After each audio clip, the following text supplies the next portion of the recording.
नमस्कार। 2025 चल रहा है और फरवरी का महीना लगभग आधा हो चुका है।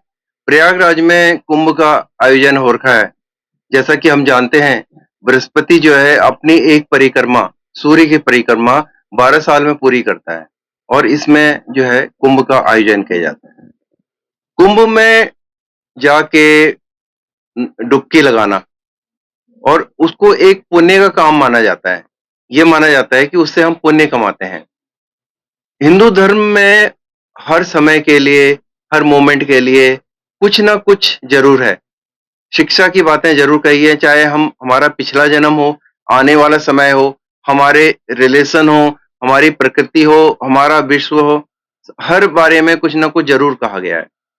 और इसमें हमारी टीचिंग हर सब्जेक्ट के लिए है। हिंदुइज़्म को जैसे कहा जाता है, ये वे ऑफ लाइफ है।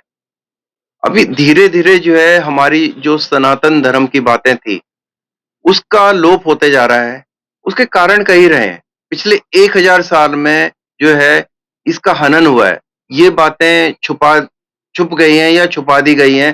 पहले 800 साल मुगल का राज, उसके बाद 200 साल ब्रिटिशर्स का राज और उसके बाद कुछ ऐसी पार्टियों का राज जो कि इन बातों पे ध्यान देती ही नहीं थी, जिनको सिर्फ अपने वोट बैंक से मतलब था। लेकिन अब समय आ गया है कि हमें अपने आप को, अपने बच्चों को और पूरे विश्व को इन सब बातों से जागृत कराना है, उनको बताना है कि हिंदुइज़्म क्या है और जो मानव जीवन है या मानव का है, उसका उत्थान कैसे हो सकता है।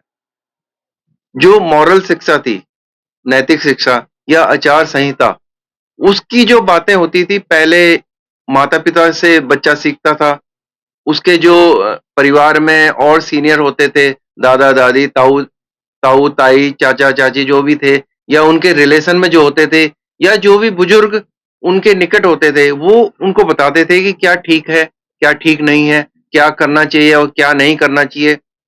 जीवन में ठीक तरह से जीने के लिए तुम्हारे लिए क्या ठीक रहेगा। देखिए, आजकल इस तरह की कोई बात नहीं होती। आजकल जो है न्यूक्लियर सेटअप हो गया, परिवार जो है अकेले हो गए, एक साथ पूरा परिवार नहीं रहता। जो है जॉइंट फैमिली सिस्टम धीरे-धीरे खत्म होते जा रहा है। इसका असर पूरे मानव जीवन पे, पूरी प्रकृति पे, पूरे विश्व पे पड़ा है। इसी में एक टॉपिक है कि हमें किन व्यक्तियों का और किसका अपमान कभी नहीं करना चाहिए। अभी आपने सुना होगा कि कुछ लोगों ने, जो कि टीनेजर ही हैं, जिनकी एज बहुत कम है, कुछ ऐसा प्रोग्राम किया जिसमें कि उन्होंने बहुत ही गंदी बातें करी। ऐसी बातें जो कि समाज के लिए, उनके लिए खुद ठीक नहीं है। उनका असर उनके ऊपर तो पड़ेगा ही, उसके साथ-साथ जो है, जो उनके फॉलोवर्स हैं, जो उनको सुनते हैं, उन पे भी उसका असर पड़ेगा। ये लोग सस्ती लोकप्रियता के लिए, पैसे कमाने के लिए इस तरह की बातों का काम करते हैं, आयोजन करते हैं ऐसे प्रोग्राम्स का। लेकिन ये हो सकता है सोची-समझी साजिश भी हो सकती है, क्योंकि धीरे-धीरे जैसे पिछले 1000 साल से रहा है कि धीरे-धीरे सनातन धर्म की जो अच्छी बातें थी, उनको धीरे-धीरे हटाया गया है, उनको मिटाया गया है, उनको ठीक ऊपर आने ही नहीं दिया गया। आज हम बात कर रहे हैं कि हमें किन व्यक्तियों का अपमान बिल्कुल नहीं करना चाहिए। जो व्यक्ति हीन है, अब वो हीन चाहे रूप से हो, रंग से हो, धन से हो, विद्या से हो या जाति से हो, या अंग से हो या अवस्था से हो, जो भी हो, किसी भी रूप में हो, उसका अपमान हमें बिल्कुल नहीं करना है। या जो असहाय हैं, बोल नहीं सकते, देख नहीं सकते, चल नहीं सकते, सुन नहीं सकते, इन व्यक्तियों का अपमान हमें कभी नहीं करना है। इसके अलावा जो जैसे साँप है, दुर्जन व्यक्ति है, रोग है, इस तरह से अग्नि है या जो हमारे सीनियर हैं, मालिक हैं या जो रिलेशन की बात करें तो दामाद हो गया, भांजा हो गया, इन लोगों का भी अपमान कभी नहीं करना चाहिए। इसके अलावा जिनसे हम ज्ञान प्राप्त करते हैं, चाहे वो हमारे आचार्य हों, टीचर हों, माता-पिता हों या ब्राह्मण हों, इन लोगों का जो है अपमान कभी नहीं करना चाहिए।